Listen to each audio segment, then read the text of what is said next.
Sais-tu comment en anglais on dit mettre nos limites ou mettre ses limites? Parce que c'est vraiment intéressant de voir comment les racines des mots viennent nous indiquer le sens derrière. En français, on n'en a pas de mot qui dit mettre ses limites. Il faut faire une phrase complète pour comprendre ce qu'on veut amener comme idée derrière.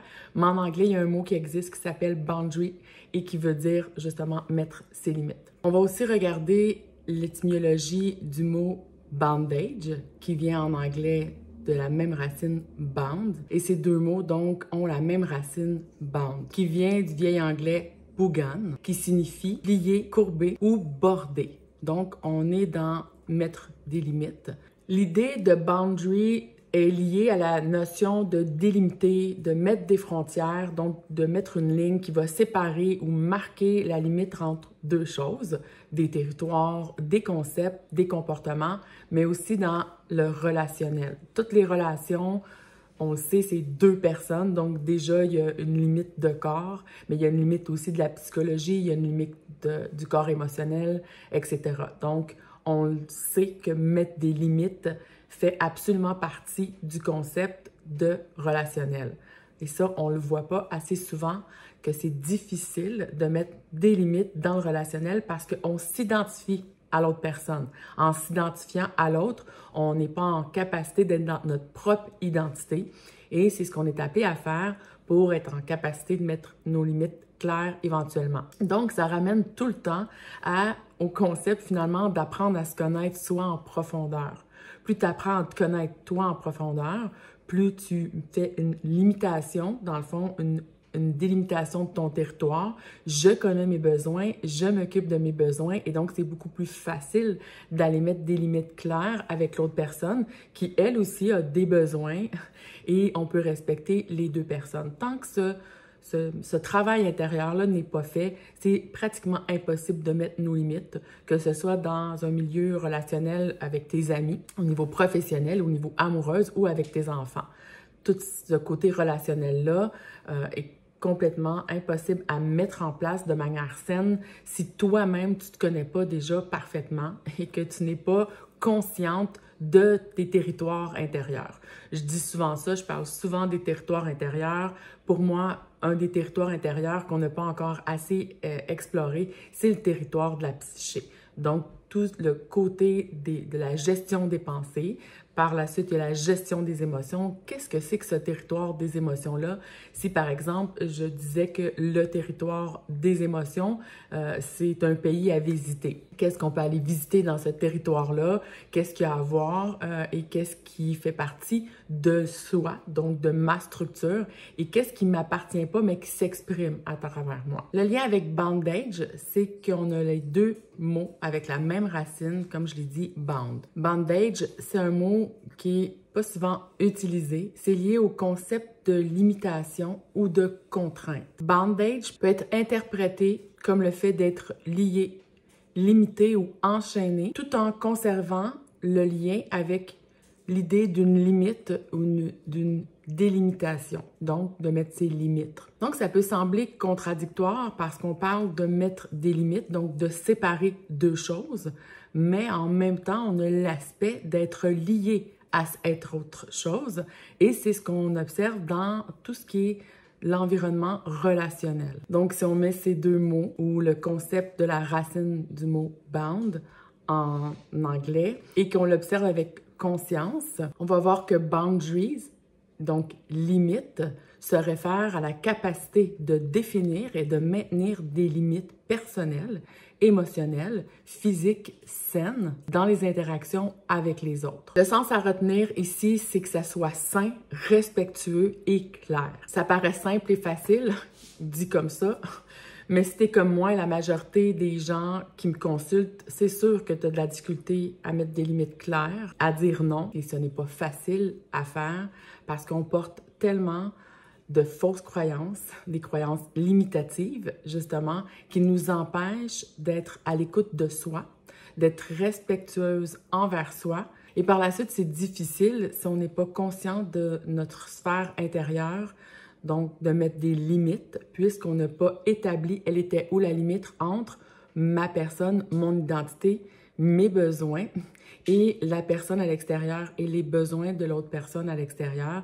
et d'être vraiment clair dans ça. Donc, je rappelle qu'on est liés dans le relationnel et qu'on doit en même temps mettre une séparation claire pour être en capacité de mettre nos limites. Et que même si ça fait du sens pour toi puis que c'est très intelligent de mettre des limites claires, que tu comprends ce que je te dis en ce moment, c'est pas facile à mettre en place. Et c'est ce que je vais t'expliquer dans cette vidéo. Donc, que tu sois dans n'importe quel type de relation, donc relation amicale, professionnelle, amoureuse, que ça soit dans des relations avec tes enfants, que ça soit toxique ou peu importe le type de relation, dès que tu es en relation, finalement, c'est nécessaire pour toi, c'est intelligent de mettre des limites claires. Et même si tu sais que c'est intelligent, je sais que ce n'est pas facile à mettre en place. Donc aujourd'hui, dans la vidéo, je vais te donner des mises en situation pour que tu puisses voir un peu plus dans quelles circonstances que c'est difficile à mettre tes limites claires et tu veux savoir pourquoi c'est si difficile. Donc, c'est pas compliqué finalement. Sans capacité de mettre des limites claires, c'est pratiquement impossible d'avoir des relations harmonieuses puis des relations respectueuses, donc des relations saines. Alors, si tu es intéressé à mettre des relations, à créer ou à bâtir des relations saines dans ta vie, je t'invite à continuer à écouter cette vidéo. J'ai personnellement tellement souffert dans toutes mes sphères relationnelles que j'ai été poussée par la vie à comprendre, à aller en profondeur dans qu'est-ce qui m'empêche de mettre des limites. Pourtant, toute mon intériorité en souffre et le crie. Je ne suis plus capable qu'on abuse de moi, je ne suis plus capable qu'on m'utilise, je ne suis plus capable qu'on vienne prendre mes précieuses énergies. Et même si c'était tellement fort, tout ça à l'intérieur de moi, c'était pas possible pour moi de mettre des limites et je ne faisais que chialer, que me plaindre sur les situations que je devais subir. Donc, on m'a poussé, la vie m'a poussé par souffrance à aller voir vraiment loin dans ce concept-là. Et c'est ce que je vous partage dans la plupart des programmes. Et aujourd'hui, je voulais vraiment vous faire une vidéo sur ce sujet-là qui me tient vraiment à cœur. Et je me suis aperçue dans mes expériences, dans mes propres observations personnelles, mais aussi à travers les centaines de femmes que j'ai accompagnées dans les dernières années, à observer comment on souffre toujours parce qu'on a un cœur sacrificiel. Donc, j'ai appris, dans le fond, à travers mes observations, que j'avais un cœur sacrificiel. Donc, mon cœur avait appris, avait compris que c'était important d'être aimé par l'autre, d'être accepté par l'autre. Et c'était tellement fusionnel, la relation à l'autre, que je ne comprenais pas mes propres besoins à moi. J'étais incapable finalement de les voir. J'étais incapable de voir mes propres besoins et j'étais constamment en train d'être en demande de l'extérieur pour répondre à mes besoins. Puis ça créait beaucoup de souffrance dans mes relations parce que je mélangeais justement dans le relationnel l'autre personne et ma personne. Comme on vient de le voir, c'est vraiment pas intelligent et c'est impossible de bâtir des relations saines si j'avais pas conscience, premièrement, de mes territoires et de mes propres besoins. Mettre des limites claires et dire non, bien, ça s'apprend. Mais quand je dis ça s'apprend, c'est pas juste apprendre que ça se fait, c'est de comprendre pourquoi que c'est difficile à pas mettre ces limites-là en place, pourquoi que c'est difficile de pas les appliquer et les intégrer dans notre vie. Puis ensuite, quand on a compris, c'est pas juste apprendre, mais c'est de comprendre, donc saisir vraiment « Ah, OK, je comprends pourquoi que je suis pas capable de les mettre en place. Je comprends pourquoi que mon système avait une résistance à mettre mes limites claires. » Et par la suite, une fois que c'est compris et que c'est saisi, bien là, on peut aller mettre en application avec des exercices. Et ça se fait pas du jour au lendemain. En réalité, tous ces grands changements-là qu'on fait dans notre vie, c'est pas quelque chose qui se fait en 2 minutes. L'ego peut se faire accroire toutes sortes de choses, que ça semble facile, puis je vais y arriver. Puis la seule manière qu'on peut voir si c'est réellement intégré, c'est que tu l'appliques dans ta vie sans y penser. Éventuellement, tu t'aperçois, ton ego même s'aperçoit que « Oh, wow, j'ai réussi à mettre mes limites, mais j'ai pas fait d'effort. » C'est donc intégré. Mais avant de se rendre là, je dis toujours, n'essaye pas d'être parfaite maintenant, fais juste que ça soit mieux. Et déjà, la première étape d'être mieux, c'est d'observer dans ta vie. T'observes, ah wow, OK, j'ai encore eu de la difficulté à mettre mes limites. C'est pas grave, essaie pas de te décourager, de te dire que tu es stupide de pas y arriver. tous les êtres humains, quand on veut faire des changements dans nos programmes inconscients, c'est difficile. Donc, quand tu sais que ça va être difficile, tu t'attends à ça. Si ça va plus rapidement et que ça s'intègre mieux, tant mieux. Mais sinon, tu n'auras pas d'attente et de découragement. Donc, ça, c'est important pour moi dans tout l'apprentissage, de faire des changements dans nos programmes inconscients et de libérer des mémoires, de ne pas s'attendre à ce que ça se fasse rapidement et facilement. Donc, il y a un certain effort, une volonté à mettre et un certain travail d'observation et de mise en application. Pour ceux qui sont nouveaux sur ma chaîne, je m'appelle Mélanie et j'enseigne depuis plusieurs années une nouvelle forme de psychologie, une psychologie évolutive, une psychologie où est-ce qu'on observe en conscience les systèmes, les mécanismes que tu portes dans tes programmes inconscients. Je dirais, pour faire plus simple, que j'enseigne l'art des prises de conscience. Donc, l'ancienne psychologie était basée sur une psychologie dans l'inconscient et aujourd'hui, il y a une nouvelle forme de psychologie qui se met en place et que j'appelle finalement une psychologie vibratoire, une observation vibratoire. Donc, on observe les mécanismes à travers la mise en vibration qui est vos réactions. Donc, dans cette vidéo, que j'ai fait une très longue introduction, on va parler de mettre ses limites de manière saine. Bien sûr, ça implique de se connaître en profondeur, de connaître nos besoins, puis de dire non quand c'est nécessaire. Donc, pour définir clairement vos limites, vous avez besoin de connaître vos besoins, de connaître ce qui est acceptable pour vous et non, et de maintenir l'équilibre entre vos besoins individuels et la relation à l'autre. Je vais t'expliquer comment le concept de mettre tes limites claires et le lien d'attachement sont reliés à travers l'idée de la dualité et je vais te partager des exemples concrets pour illustrer cette relation au quotidien. La dualité, c'est une notion qui va se référer à l'existence d'opposés, de contrastes dans notre expérience de vie. Donc, dans le contexte des limites et de l'attachement, on peut considérer que ces deux concepts-là sont intimement liés parce qu'ils représentent deux aspects complémentaires et interdépendants de nos relations et de notre propre personne, donc de notre identité. Les limites représentent les limites qu'on établit pour protéger notre bien-être personnel, émotionnel, physique, vital, mental. Les limites nous aident à maintenir notre autonomie, notre identité, à exprimer nos besoins et à éviter d'être envahis par les autres. Parce que quand on observe le concept de mettre des limites, c'est clairement facile de comprendre que si j'ai pas appris à mettre mes limites, je peux facilement me sentir envahi, me sentir abusé, me sentir utilisé, puis qu'on vienne prendre de mes précieuses énergies ou de mon temps. Donc, toutes mes ressources précieuses, si mon territoire n'a pas de limite, c'est comme un bar open et c'est ouvert pour tout le monde. Donc, réellement, le principe de mettre des limites claires, c'est un principe fondamental, c'est la base d'une personne qui peut créer des relations saines. C'est complètement impossible de le faire si on n'a pas mis ça en place. Mais si on n'a pas compris finalement ce concept de base. Donc, d'un côté, les limites, c'est une expression de notre individualité et de notre capacité à définir ce qui est acceptable pour nous. Donc, on doit se connaître parfaitement. Malheureusement, qu'est-ce que je constate souvent, c'est que les gens, ils croient se connaître. Mais ça, c'est complètement le plus grand mensonge que les gens se font par rapport à eux-mêmes. De croire se connaître, mais qu'en réalité, ils ne se connaissent pas réellement à partir d'un regard de l'intérieur. Ils se connaissent à partir du regard de l'extérieur. Et ça, c'est tous les égos planétaires qui sont faits de cette manière-là. Tu ne peux pas te voir si tu ne te vois pas dans le regard de l'autre. L'ego, c'est comme une grosse lentille, c'est vraiment comme un œil qui ne peut pas se voir. Il doit se voir dans le regard de l'autre. Donc, si tu penses que tu te connais, que tu t'es vu, que tu connais toutes tes structures, eh bien, c'est complètement erroné parce que tu te vois et tu te connais pendant très longtemps à travers le regard de l'autre.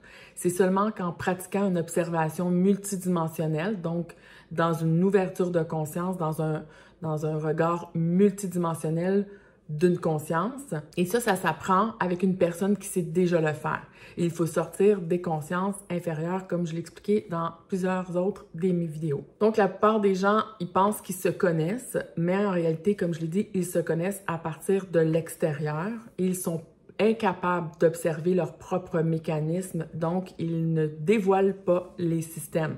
Tu dois dévoiler tes systèmes intérieurs, tes fonctionnements. savoir comment tu réagis, quand tu réagis, pourquoi tu réagis comme ça. Puis ça, c'est une première étape parce qu'ensuite, il faut être capable de changer cette programmation.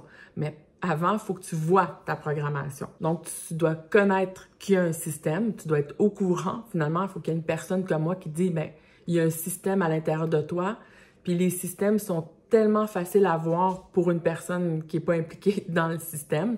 C'est-à-dire que quand moi, j'observe qu'est-ce que tu me dis, qu'est-ce que tu me racontes finalement sur ta vie, comment tu perçois la vie, je suis en capacité d'aller voir comment ton système, il est fait et de te faire observer. Est-ce que tu as observé que tu m'as parlé de telle manière, tu m'as exposé tel fait ou tes croyances, par exemple, et je peux aller faire voir ton système. Une fois que ton système est vu, par la suite, tu peux prendre une décision de changer cette programmation. Mais tant que ce n'est pas fait, que ce travail-là n'est pas fait, c'est complètement impossible de changer les programmes inconscients. On ne peut pas changer les programmes inconscients à partir de l'inconscience. C'est très bien fait. C'est un verrouillage. Donc, ça c'est une base que c'est vraiment important à aller voir. On revient à deux concepts qu'on va marier ensemble dans la dualité, donc mettre des limites et l'attachement. On vient de parler de mettre des limites. L'attachement représente notre désir naturel de connexion émotionnelle avec les autres. C'est pas seulement qu'un désir, mais c'est un besoin fondamental. Ça reflète notre besoin d'être aimé, d'être vu, d'être accepté, d'être soutenu de l'extérieur. Et ça, c'est un besoin qui est dans nos programmes de survie très ancré depuis la nuit des temps. C'était très important pour la survie de l'être humain d'être accepté par la tribu, d'être accepté par le clan, d'être intégré, de faire partie de cette identité-là. Mais l'humanité évolue, heureusement. Puis, l'attachement, dans le fond, peut nous amener aussi à baisser nos limites personnelles pour permettre une plus grande proximité avec les autres, plus grande intimité avec les personnes importantes dans notre vie. Et souvent, le fait de ne pas te connaître en profondeur, bien, ça t'empêche de mettre tes limites. Parce que tu connais pas tes territoires intérieurs, mais comment c'est possible de mettre des limites dans un territoire qui est inconnu? Avant de te donner des exemples concrets du quotidien, je t'invite à te procurer une mini-formation sur l'art de mettre tes limites. Cette mini-formation, elle est inclue dans le programme Love, mais tu peux te procurer cette mini-formation pour ce besoin spécifique ou si tu veux apprendre à voir comment que je travaille finalement dans mes formations. Les détails sont sous la vidéo. Il y a une partie dans la mini-formation qui est une partie explicative, puis la deuxième partie, c'est des outils et c'est des exercices que tu peux utiliser dans ton quotidien pour apprendre à mettre des limites claires. Puis apprendre à mettre des limites claires, ça s'apprend pour jouer d'une vie relationnelle plus saine et harmonieuse. Je me rappelle, par exemple, d'une cliente qui s'appelle Sophie. C'est une personne qui est bien éduquée, donc une professionnelle, était intelligente. Elle souffrait de se sentir souvent abusée, autant dans son milieu professionnel que dans son milieu personnel. C'était une femme au cœur aimant et généreux. J'imagine que tu te reconnais dans ça. Elle adorait être présente pour ses amis, pour sa famille, pour ses collègues, mais elle avait tendance à sacrifier ses propres besoins au profit des autres. Ses limites étaient floues. Elle se sentait souvent épuisée, submergée, abusée.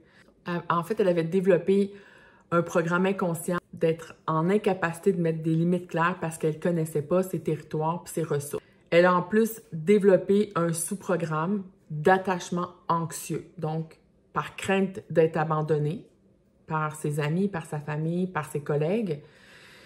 Elle a pris comme fausse croyance que si elle ne priorisait pas les autres, si elle ne répondait pas constamment aux besoins des autres, elle serait rejetée. Son système de survie avait enregistré que ça, c'était réel. Et ce sous-programme-là, parce qu'il y a tout le temps des sous-programmes, elle avait mis en place un sous-programme de la peur de la solitude. Donc, tout ça se tient et c'est pourquoi quand on va travailler dans les programmes inconscients, on ne peut pas aller travailler qu'un programme à la fois, il faut aller voir beaucoup de choses en même temps. Puisqu'elle ne connaît pas bien ses territoires, puisque son système ne veut pas être seul face à l'inconnu, il a enregistré qu'elle doit oublier complètement ses besoins et être tournée vers l'extérieur. Ça fonctionne pendant un certain temps, mais éventuellement, ces programmes-là l'alourdissent, ces programmes-là l'empêchent d'avoir une vie épanouissante et on va devoir lui mettre en pièce de théâtre de manière accentuée dans sa vie pour qu'elle puisse vraiment les voir puis qu'elle n'en souffre tellement à un point qu'elle soit écœurée.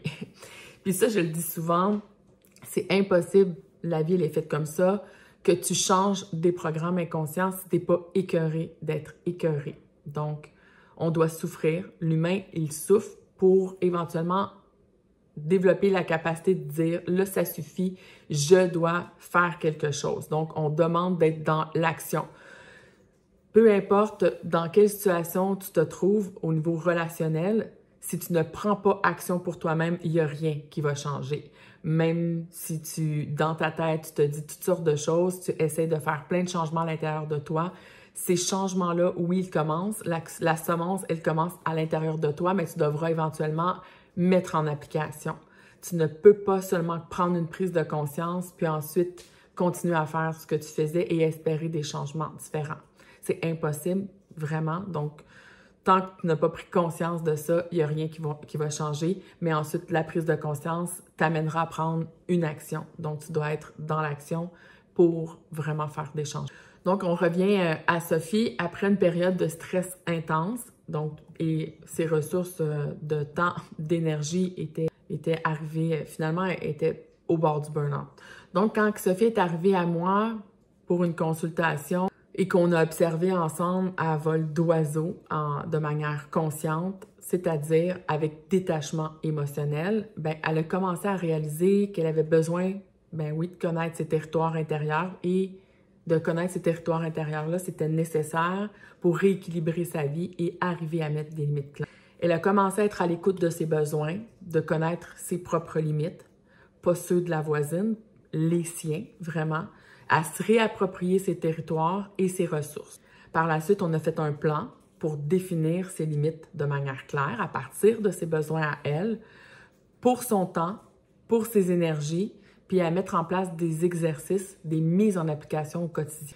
Elle a appris à dire non parce que c'était nécessaire et à dire non sans se sentir coupable. Parce que les premières fois qu'on apprend à mettre des limites, il y a de la résistance de nos systèmes, il y a de la résistance des systèmes extérieurs. Donc, les gens qui sont habitués qu'il n'y ait pas de limites vont être en réaction parce que leur système à eux était habitué d'aller vers vous pour se ressourcer, pour se faire supporter finalement. Elle a appris à dire non quand c'était nécessaire, puis en faisant ça, elle s'est rendue compte que son attachement qui lui amenait de la sécurité de l'autre personne, qu'en mettant des limites saines, bien, ça venait pas menacer justement la relation. Au contraire, parce que sa sécurité faisait qu'elle ne s'abandonnait plus elle et qu'elle était présente à elle-même. Donc, c'était vraiment plus équilibré.